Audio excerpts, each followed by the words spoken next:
Mr. Fonseca, how are you today? Good, Mr. Softic. Buenos días para ti también. Very well. So today is Friday. So our fourth grade, right? Our last grade level will be having their Hub Connects Day. It's going to be a nice day out, and we can't wait to see those kids. Like we talked about, we're going to do the same protocols and safety measures as we have had all week. And Mr. Fonseca, do you want to review that real quick? Yeah, absolutely. And so our grades so far have been doing a great job at this. We've all been making sure that we're wearing our masks for the whole time, that our masks are covering our mouth as well as our nose the entire time, and that we're staying 6 feet apart. And again, just as a reminder, 6 feet apart means that when you stretch out your arms and you make a big circle with your arms, you're not touching anybody else. We're also making sure to use the hand sanitizer that we're providing as soon as we arrive and also when we leave. And if you can remember to keep all of these different measures in mind, it's going to help make sure that we can keep everyone healthy and safe. Yeah, and it's a little chilly out, so it's about 52 degrees, but the sun is coming out, so it is nice. Once we get running around, it'll be great. So make sure you bring a jacket and a sweatshirt, and we're gonna have a great day. It is Friday, and some other things to point out is make sure that we're doing all of our assignments on Zoom, or I mean on Google Classroom, and that includes our specialists. Music, art, PE, and dance. Make sure we're keeping up to date with those assignments. We are being graded on those assignments. We need to make sure we're doing that. So make sure you're checking in with Ms. Berman, Mr. Bleckley, JB, and Mr. Robinson, who'll be back on Monday, or Tuesday rather, about those assignments. We want to make sure you get credit for those assignments. It's very important because I know they all are asynchronous, but we still have to do them. Absolutely. That's 100% true. We want to make sure that all the assignments, whether they're live in front of you or they're asynchronous that you're doing independently, you're getting them all done for your teachers. And I've seen some of the work they're doing. There's some really fun projects and videos, so make sure you're staying on top of those. Absolutely. And we had a trivia question yesterday, didn't we? We did. So our trivia question what was the population of the United States right now? And population means how many people are there living in the United States? And we have some shout outs because we had some very close guesses. So from Miss Peterson's class, we had Joshua Lee and Braden Lee. Joshua guessed 331 million and Braden Lee 327 million. And then we also had close guesses from CJ Stoller, Zoe Abel, Julian Gonzalez, and August Osiathina. So really close guesses. The actual population size, I'm going to share my screen now so we can all see. Oh, if you just don't mind turning that on, Mr. Softic. Absolutely. You can now share.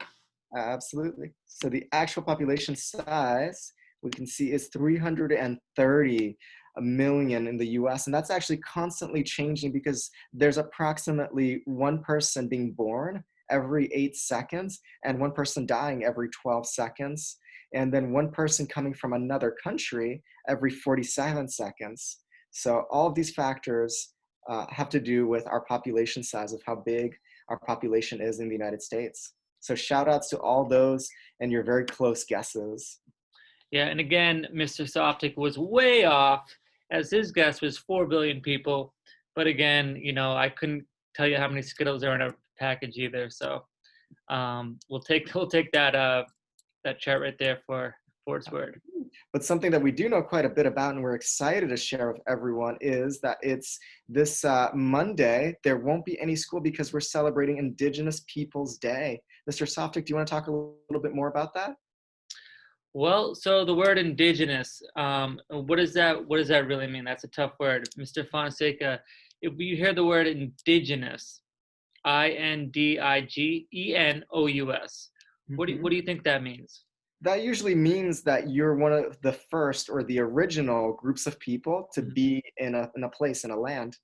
Yeah, absolutely. So in America, long before settlers from Europe came, people were already living here. And they actually kind of migrated over from the Bering Strait, which is where Asia and Alaska used to connect.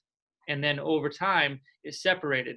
So they were able to walk on the ice and walk across. So we had these, which turned into and evolved into our Native Americans today, as we would refer to them. And those are the indigenous people of the United States. Awesome. And so it's amazing how much has changed since then, in terms of even geography, right? Some of those things couldn't happen today because they may not have had the ships to go across the Bering um, Strait, if you will. Absolutely. And even here, right here in Massachusetts, so many of our towns were named after tribes that were indigenous to Massachusetts, and so many languages came from them too. So if we were to share our screen and show you just a simple map, we have the Namkeeg in this area, the Wachusett were also part of this Massachusetts area. You can see there's just a number of different tribes that lived in this area before any of the settlers from Europe came in. Yeah, great. Yeah, and so there's so many different tribes that have originated from this area, and Salem being like as you mentioned, Namkeeg is the big one that everyone recognizes. I think even a YMCA camp's named after it, It is. over by the Willows, correct? Yep, Camp And so there's Namkeeg. hotels and there's restaurants in Salem, so obviously very very popular in this area. And so we also want to show you a short clip of kind of what we just talked about, the indigenous people and how they came here. And there is a part about Canada. But the same thing applies to the United States. Obviously, Canada is part of what continent, Mr. Fonseca? North America. North America, as is United States, right? There are friends from up north, and we can cross the border in there pretty easily. So a lot of the different Native American cultures have originated down to the United States to where we are today. So we'll share that video right now. 1 second.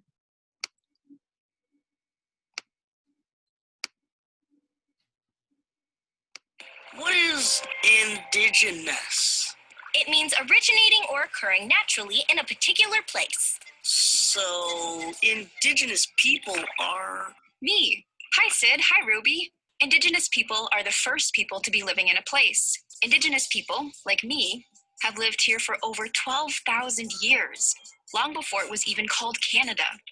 Around 1.4 million people identify as Indigenous in Canada today. Hi, Sunny. You're indigenous?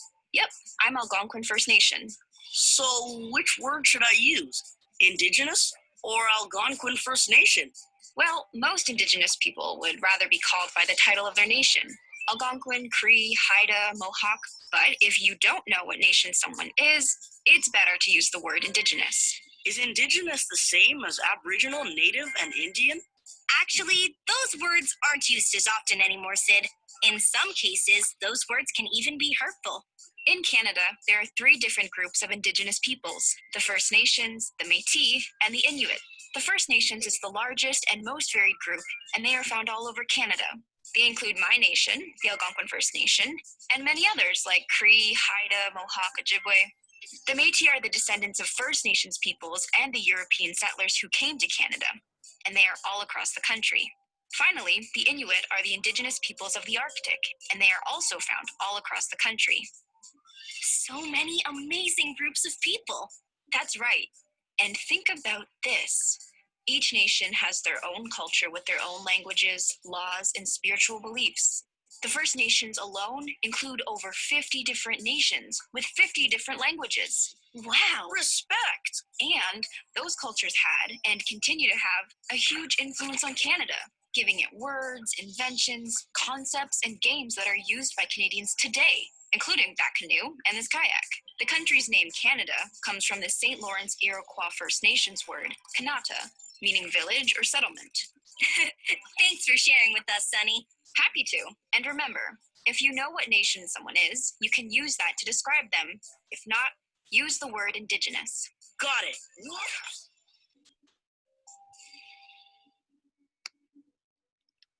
All right. So yeah. So yeah. So obviously, that video. Massachusetts homeowners, if you have a power meter like this on the side of your house, you can get paid to go solar. That mean, at Mr. absolutely Fonseca? no cost to I you. think so, Mr. It costs South. anything to get the solar panels installed, and Solar panels is a great way to cut down on energy, save energy and electricity. And to preserve this this world that the indigenous people were preserving too. Good save right there. Thank you. Yeah. So, obviously that video was captured in Canada, but again, a lot of the same culture happened in the United States as well. And it's really important. There was a good part, like calling someone an Indian can be very hurtful. right? Wearing headdresses and assuming that is all Native Americans wear headdresses, that can be very hurtful, and it's kind of mocking the culture. So we want to make sure that we are not, just because people are Native Americans or indigenous does not mean that they have certain Native American tendencies. We can't always, just like same with race, we can't have these assumptions, and that's because that would be implicit bias. So we want to make sure that we're respecting our indigenous people, as well as our Native Americans, with the heritage, making sure that we're being culturally responsive and we're celebrating them and not mocking them with, some things like calling them Indians, because that is where would the word Indian come from, to be actually? Actually came from India. Does anybody know why? Actually, this could be a great question. Why do we start using the word Indians to talk about indigenous people in the United States? Maybe one of our students can answer that question for next time. And it's a big mistake, right? It was a big assumption. So we want to make sure that we are mindful of that. We want to be hurtful. So again, that's going to happen on Monday. There'll be no school on that day. So it'll be a good opportunity to kind of reflect on, how we all got here, whatever your culture is. That's right. And everybody's culture is valuable. So fantastic. Absolutely. And so that's going to wrap it up for today. It is Friday, so have a wonderful weekend. And as always, it's a great day to be great.